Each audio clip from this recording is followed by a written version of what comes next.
Buenos días chicos, continuamos con nuestras clases de física. Bueno, recuerden que en la clase anterior vimos un poco referente a algunos conceptos, como era por ejemplo diferencia entre masa y peso, referente a velocidad, aceleración, caída libre. Bueno, agregando a esto vamos a ver también lo que es la potencia, que la cual como tal el concepto dice que es la cantidad de trabajo o la fuerza o energía aplicada a un cuerpo en una unidad de tiempo. O sea, recuerden que el trabajo ya es en newtons, que es kilogramo metro sobre segundo al cuadrado. Y a esto le vamos a adicionar el tiempo, ¿ok? Se expresa con el símbolo P y se suele medir en vatios o watts y equivale a un julio por segundo. Recuerden que trabajo ya habíamos dicho que se medían en julios, entonces el julio por el segundo, perdón, por el tiempo, pues nos va a dar los watts, ¿ok? Para calcular la potencia, pues va a ser el trabajo sobre el tiempo, donde recuerden que por facilidad se utiliza como símbolo la mayor parte de veces la letra W. En algunos casos te pueden manejar la T mayúscula, pero es muy extraño que la utilicen debido a que podría confundirse con temperatura. Así es que en la mayor parte de veces trabajo lo vamos a utilizar con la letra W, ¿ok? Eso es lo referente a la potencia.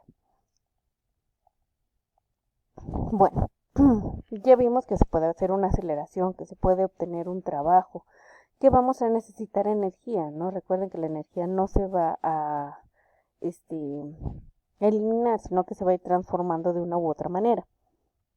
Y todo esto, todos estos conceptos, ¿de qué nos sirven? Bueno, en parte es para la aplicación, ¿no? Siempre es necesario el poder aplicar las cosas, ¿no? Y una forma de aplicar los conceptos que hemos visto hasta ahorita es, por ejemplo, en las máquinas. Recuerden que el ser humano, a través de la historia o a lo largo de la historia, siempre ha intentado buscar una forma de facilitarse el realizar algunas acciones. Y eso ha sido en parte gracias a las máquinas que ha ido creando con el paso del tiempo. Bueno, las máquinas es un conjunto de elementos móviles y fijos cuyo funcionamiento posibilita aprovechar, dirigir, regular o transformar energía con algún fin determinado, ¿no? O sea, todas las máquinas, independientemente del tipo de máquina que sea, está hecha para realizar algo en específico. Así es que la energía que vamos a utilizar para el uso de la máquina, pues puede ser ya sea por algún tipo de movimiento, por el calor, algún tipo de combustión, etcétera. No siempre va a tener un combustible, por así mencionarlo, aunque sea energía eléctrica, pues se podría considerar su combustible, el cual va a ser una energía potencial que al momento de que se hace la combustión o de que se utilicen engranajes, etcétera, etcétera, pues ya pasa a ser otro tipo de energía, ¿no? Energía cinética.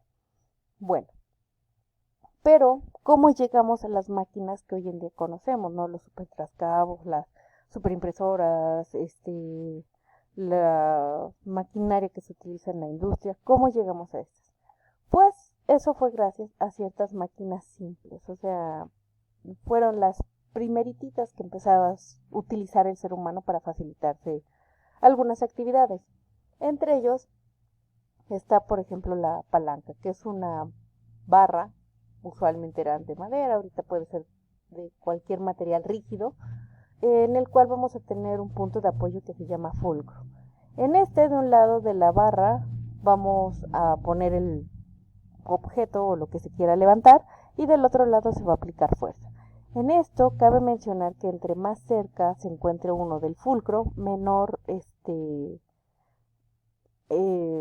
fuerza se tiene que aplicar para levantar el objeto. Entre más lejos del fulcro estés, mayor fuerza se va a necesitar para hacer el levantamiento, ¿ok? Otro es la polea, en este se amarra un cilindro o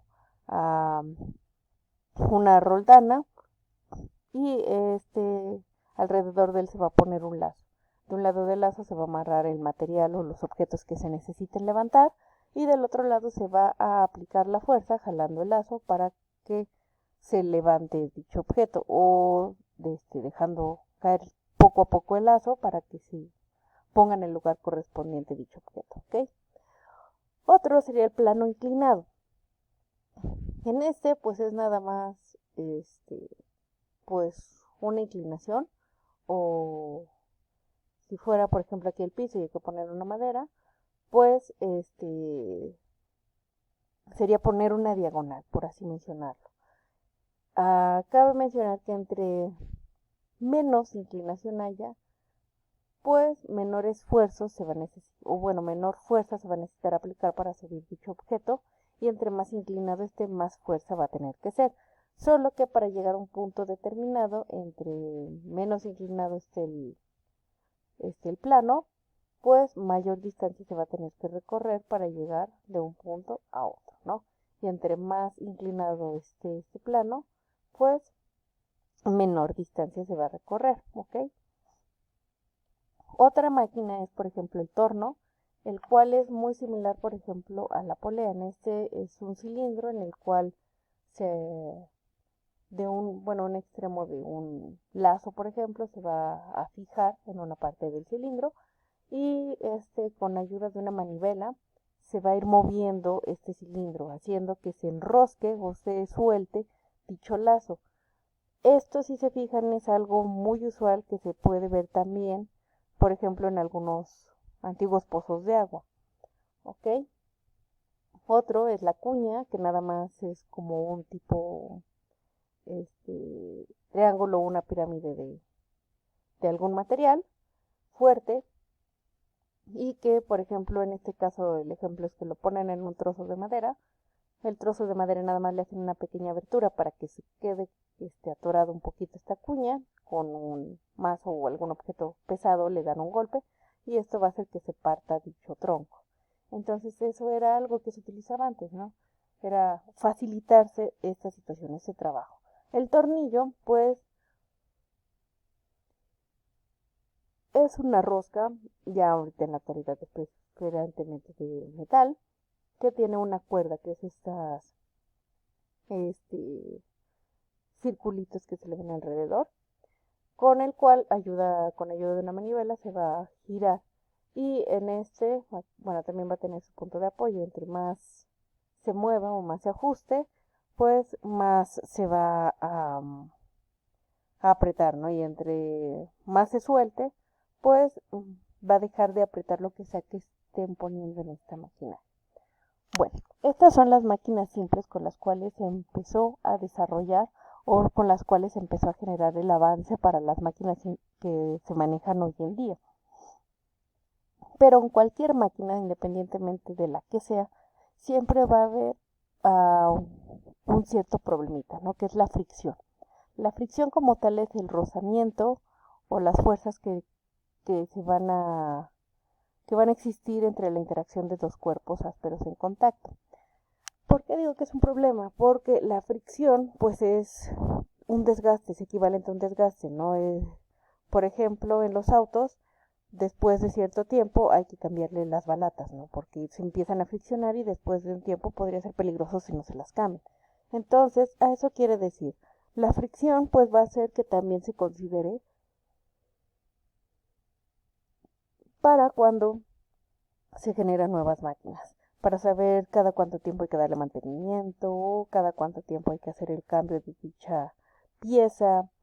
También, por ejemplo, en el uso de los automóviles, pues saber qué cantidad de aceite ponerle al motor, por ejemplo. Recuerden que el motor va a ser como una pequeña capa para disminuir esta fricción o este rozamiento y hacer que duren más también la maquinaria, ¿no? Bueno, de esta fricción va a haber un coeficiente de fricción, que este coeficiente pues va a ser la razón entre la fuerza de resistencia a la fricción y la fuerza normal que presiona juntas las superficies, ¿ok? Siempre en esta fricción puede haber fricción estática y fricción cinética, y se va a representar con la letra griega μ, ¿ok? La fricción estática, pues quiera no en una maquinaria, aunque esté en reposo, pues va a haber de cierta forma rozamiento entre algunas de sus piezas, ¿no? y cuando esté trabajando dicha maquinaria, pues va a aumentar esta fricción, ¿no? Y se va a volver una fricción cinética, eso es lo que quiere decir. Bueno, también hay que considerar que para las maquinarias, pues no solamente es tener cosas fijas, no es, por ejemplo, no solamente es poner puros engranajes o poner puros pistones, etcétera, sino que también se necesita de cierto grado de elasticidad en algunos casos. Por ejemplo, en el auto o en las motos, pues se necesitan amortiguadores, ¿no? ¿Para qué? Para que ellos, por así decirlo, reciban los impactos y hagan que las personas que estén dentro de dichas unidades o que estén usándolas no sientan tan fuerte dichos impactos, ¿ok? Pero, ¿cómo es la elasticidad?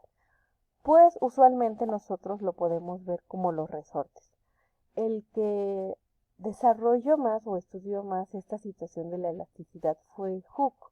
Él generó su ley en el cual estos resortes se los llamaba muelles y decía que el alargamiento de dicho muelle era directamente proporcional al módulo de la fuerza que se le aplique, siempre y cuando no se deforme permanentemente dicho fuelle. Su fórmula dice que F es igual a K por X menos X0, en lo cual F pues va a ser el módulo de fuerza, la K va a ser la constante de la elasticidad. Obviamente cada muelle va a tener su constante, ¿no? No va a ser lo mismo la elasticidad que pueda soportar un resorte de lapicero a un amortiguador de auto, ¿no?